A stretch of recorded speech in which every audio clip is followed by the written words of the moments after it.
Leo nataka nizungumze kuhusu amani na mema kama matokeo au zao la kumjua Mungu, na tutaongozwa na kitabu cha Ayubu sura 22 mstari wa 21. Ayubu sura 22 mstari wa 21. Maandiko yanasema, mjue sana Mungu ili uwe na amani, ndivyo mema yatakavyokujia. Naomba nirudie, mjue sana Mungu ili uwe na amani, ndivyo mema yatakavyokujia. Kwenye tafsiri ya Kiingereza katika version ya New Living Version, maneno haya yanatamkika hivi: submit to God and you will have peace, then things will go well for you. Naomba nirudie, submit to God and you will have peace, then things will go well for you. Kwenye somo ambalo tumeendelea nalo, nimezungumza habari za thamani ya mwanadamu ilivyo kwenye hatari ya kucheza kama shilingi.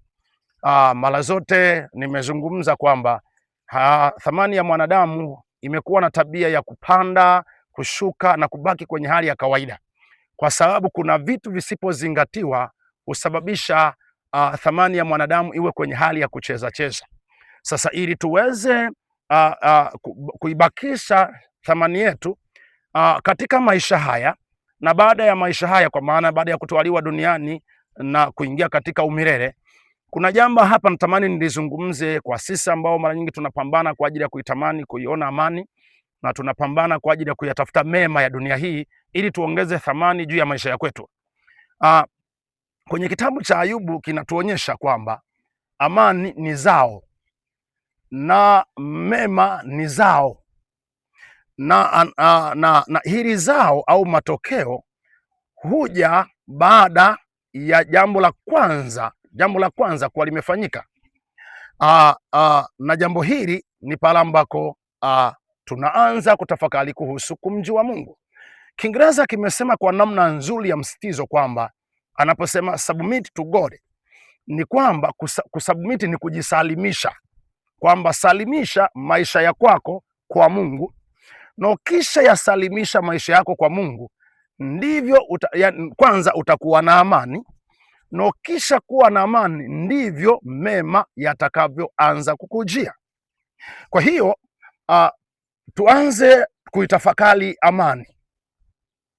Miongoni mwa jambo ambalo kila mwanadamu analihitaji na kila jamii inalihitaji ni amani, na amani imekuwa ndilo hitaji kubwa la kizazi hiki, pengine kuliko vizazi vingine vyote, maana amani imeonekana iko kwenye hali ya hatari. Kwa kadiri watu wanavyopuuza kuhusu kumjua Mungu na kujisalimisha kwa Mungu, na kwa kadiri watu wanavyoendelea kuyatafuta mema kwa akili zao wenyewe na kwa njia wanazozijua wenyewe, ndivyo amani imeendelea kuwa kwenye hali ya hatari, kwa maana ya amani ya mtu binafsi, amani ya watu waliomzunguka huyo mtu, amani ngazi ya familia, ngazi ya taasisi, ngazi ya serikali na jamii kwa ujumla.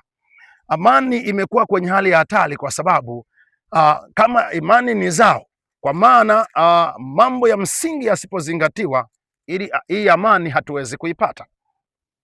Nimekuwa nikiwaambia watu wengi, nimeona mara nyingi watu wanatamani kuipata amani, lakini njia wanazozitumia kuipata amani ni njia ambazo haziwezi kuileta amani. Badala yake zinaleta tumaini la muda mfupi, alafu baadaye linapotea. Yesu mwenyewe anaelezwa kama mfalme wa amani kwenye kitabu cha Isaya. Isaya mwenyewe anazungumza, huyu ndiye mfalme wa amani anayekwenda kuzaliwa, ambaye ni Emmanuel, Mungu pamoja nasi.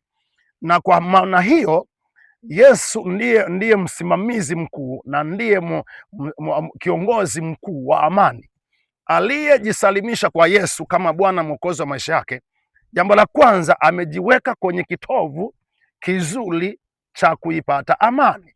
Amejiweka kwenye mazingira mazuri ya kupata zao la amani. Lakini mtu aliyempuuza Yesu mwenyewe anazungumza, anasema hivi, amani ni wapayo mimi, ulimwengu hauwezi kuwapa. Amani anaitoa Yesu mwenyewe. Serikali zetu za dunia hii haziwezi kuitupa hiyo amani. Naona watu wengi wanaitafuta amani, amani, amani, amani, wanasema amani, amani. Jamani, tuwe na amani, tulinde amani, tufanye hivi na amani. Niwaeleze, nje ya chanzo cha amani, amani ni swala la muda. Amani kwa sababu ni matokeo. Kama amani ni matokeo, basi hatuwezi kupata matokeo kama hatujashughulika na chanzo cha matokeo. Na chanzo cha matokeo, mpendwa, ya amani ni kujisalimisha kwa Mungu ambaye ndiye asili ya amani. Watu wengi wanandoa wamempuuza Mungu, alafu wanaitaka amani ndani ya ndoa zao. Wazazi wamempuuza Mungu, alafu wanataka amani kutokana na matunda ya watoto wao. Wanasiasa wamempuuza Mungu, alafu wanaitafuta amani. Serikali, viongozi walioko ndani ya serikali wanampuuza Mungu, na viongozi wa taasisi wanampuuza Mungu, lakini ili hali wakiimba wimbo wa amani. Wafanyabiashara na watafutaji wa mambo ya kiuchumi wamepuuza Mungu, lakini ndani ya maisha yao ya utafutaji wanaitaka amani. Ngoja nikueleze mpendwa, hakuna namna tunaweza tukawa na amani ya kudumu ikiwa hatujatangulia kujisalimisha kwa Mungu.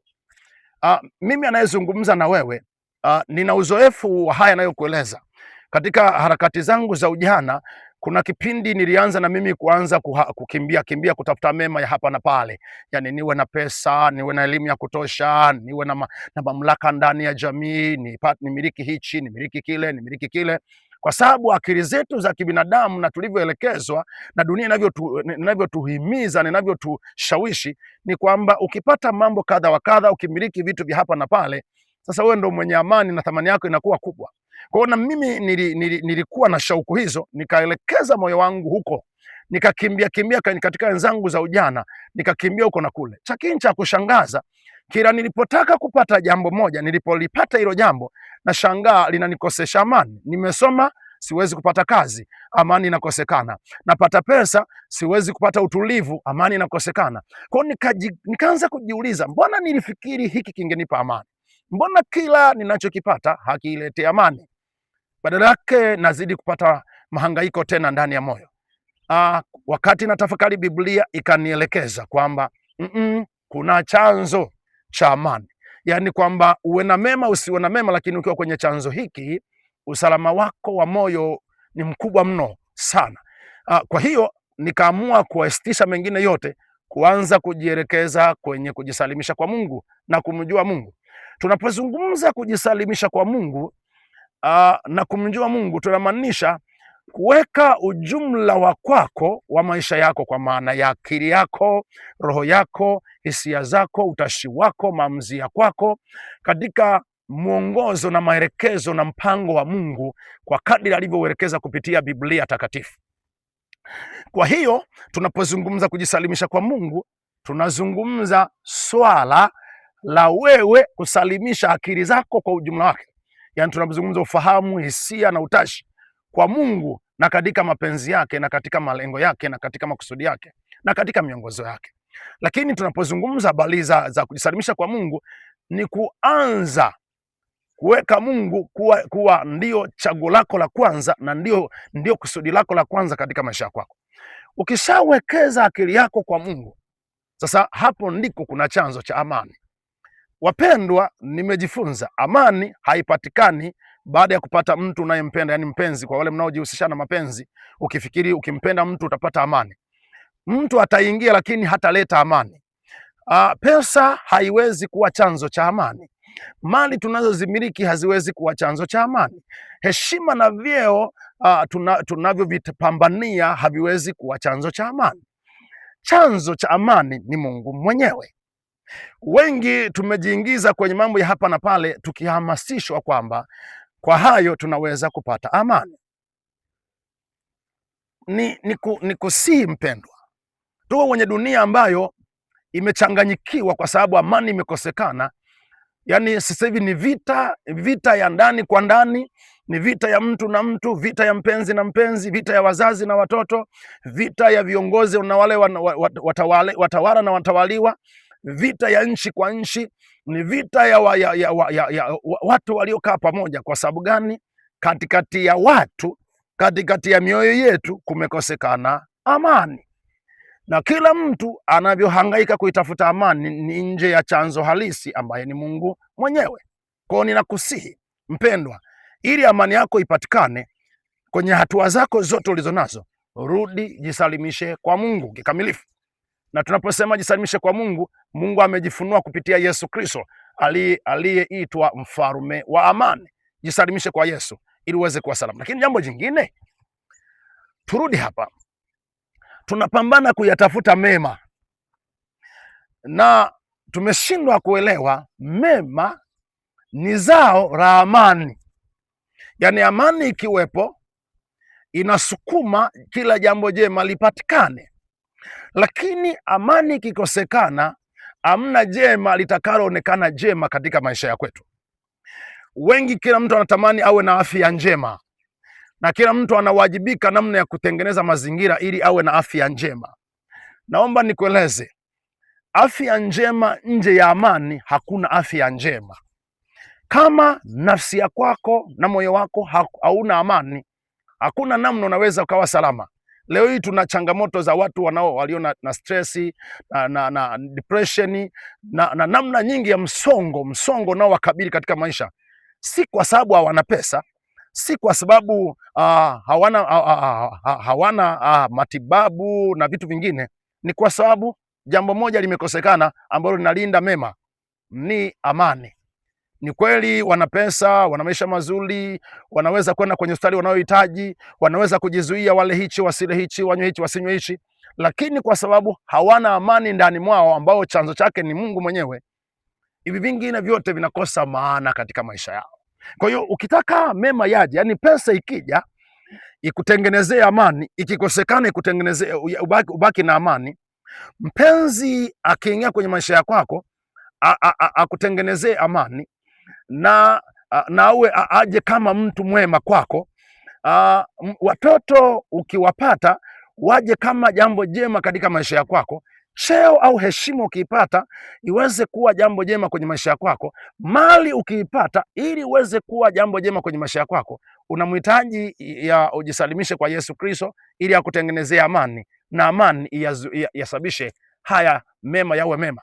Ila tukikosea kutengeneza msingi, Yesu anazungumza katika Mathayo sura ya 6 mstari wa 33, anawaonya watu wanaohangaika habari za kula, kunywa, kuvaa na hivi vingine. Anasema msisumbuke habari za tutakula nini, tutakunywa nini, tutavaa nini, maana hata mataifa, yani watu wasiomjua Mungu, na wao huhangaika siku kwa siku kuyatafuta hayo. Anasema kwenye mstari wa 33, anasema bali utafuteni kwanza ufalme wa Mungu na haki yake, na haya mengine mtazidishiwa. Kiingereza inasema they will be added, yani yataongezwa. Kwa lugha nyingine, ukimtafuta Mungu na ukaipata amani, haya mengine yataongezwa, na yakiongezwa yanakuja kama mambo mema. Ukipata mwenzi au mpenzi ukiwa umemjua Mungu na una amani, mpenzi anakuja kama mtu mwema kwenye maisha yako, anakuja kuongeza wema kwenye maisha yako. Ukipata watoto na watoto wakitanguliwa na baada ya wewe kujisalimisha kwa Mungu na kusimama katika hali ya kumjua Mungu, hao watoto wanakuja kama jambo jema kwenye maisha yako. Ukipata mali, ukapata pesa, ukiwa umetangulia kujisalimisha kwa Mungu na kumjua kibinafsi na kuishi maisha yake, maisha yanayompendeza yeye, utakuwa na amani. Na ukishakuwa na amani, mema yatakujia kwenye maisha yako, yote yatakayokuja yatakuwa mema. Kinyume chake, kila kitakachopatikana ambacho likiita chema nje ya kumjua Mungu na nje ya kuwa na amani, ujue kinakuingiza kwenye hatari ya maisha haya ya duniani na hatari ya maisha ya milele. Kuna watu wataenda jehanamu si kwa sababu nyingine, ni kwa sababu walipata mema nje ya chanzo ambaye ni Mungu mwenyewe. Kuna watu ukisoma Yesu alitoa mfano kwa habari za tajiri na Lazaro. Unaelewa habari za tajiri. Tajiri alikuwa na pesa, alikuwa na heshima, aliheshimika, alikula alichokihitaji, alivaa alivyotaka. Lakini kwa sababu hakumjua Mungu, hakujisalimisha kwa Mungu, alipokufa alikuwa maskini kuliko Lazaro. Maana mpaka alitamani, akiwa kwenye mateso, mpaka alitamani Lazaro achovye ncha ya kidole kwenye maji aenda amdondoshe kwenye ulimi, angalau aburudishe ulimi wake. Huu ni umaskini uliokithiri, huwezi kulinganisha na umaskini wa Lazaro. Afadhali Lazaro alikuwa na uhakika wa kuokota makombo, huyu hata hiyo ncha ya maji, hata hilo tone la maji alilikosa. Maana hata alipomuomba Lazaro, Ibrahimu hakumruhusu. Nini nataka kukizungumza? Na kuomba using'ang'ane na haya mema tunayoyaona, ambayo wanadamu wameyaita mema, haya duniani ambayo na Biblia imeyaita mema. Using'ang'ane na hayo wakati umempuuza Mungu, umeshindwa kujisalimisha kwa Mungu. Kuna watu wamejisalimisha kwa pesa, wengine wamejisalimisha kwenye mambo ya mapenzi, wengine wamejisalimisha kwenye masuala ya vyeo, wako tayari kufa kwa sababu ya vyeo. Wengine wamejisalimisha kwenye masuala ya utafutaji wa mali na pesa, wako tayari wafanye chochote kwa sababu wao hivi wameviita vyema na wamepuuza vyanzo. Ni kuombe, unatamani thamani yako iwe kubwa siku kwa siku kwenye dunia hii, katika jamii hii ambayo imetuzunguka. Unatamani siku ukifa thamani yako ibaki katika vilele vya kimbingu na ibaki na heshima yako ibaki katika vilele vya kimbingu. Naomba mjue sana Mungu ili Mungu akupe amani, na haya mema yakija yatengeneze thamani yako iliyo nzuri. Kinyume chake, na kuona ukiyapata mema, lakini na kuona ukiishi kwa msongo wa mawazo kwa namna isiyo ya kawaida, lakini na kuona siku ukifa ukiwa kwenye maumivu yasiyo ya kawaida na ukiwa maskini wa kutupwa. Biblia inasema kama ni utajiri tuwe matajiri kwa kutenda mema, tuwe na utajiri kwa kutenda mema. Maana wengi tukadiri tunavyotamani kufanikiwa kinyume na kutenda mema, ndivyo tunavyotengeneza namna ya kuishusha thamani yetu katikati ya wanadamu na mbele za Mungu, na siku moja itatugharimu. Kwa hiyo nikusihi, haya matokeo ya amani na mema, naomba uyatafute kwa kujisalimisha kwa Mungu kwanza. Yaani usikubali kupata chochote kile, kwa maana usikubali kujitengenezea amani yoyote kwenye vyanzo nje ya Mungu. Usikubali kutafuta mema nje ya Mungu, maana hayatakuja kama mema, yatakuja kama kitanzi kwako. Mtume Paulo anazungumza, anasema watu ili hali wakitamani fedha wamefarakana na imani na wamejichoma na maumivu mengi. Yani ukitafuta pesa nje ya Mungu, yani cha kwanza utafarakana na Mungu, alafu cha pili utatengeneza vichomi vingi kwenye maisha yako. Kwa watu wenye mali na vyeo na nini wametengeneza vichomi vingi. Watu wenye mali na vyeo nje ya mfumo wa Mungu, nje ya kujisalimisha kwa Mungu, wametengeneza vichomi visivyo vya kawaida. Wamejichoma asubuhi, wanajichoma mchana, wanajichoma usiku, na wamejiandaa kuchomwa na moto. Hayo sio mema, na mtu asikushawishi kuyatafuta, maana yatakugharimu. Mungu akusaidie kutangulia kumjua sana, kujisalimisha kwake, na Mungu akusaidie kukupa amani baada ya kumjua Mungu, ili mema yaje kwako. Na haya ni maombi yangu, na Mungu akubariki.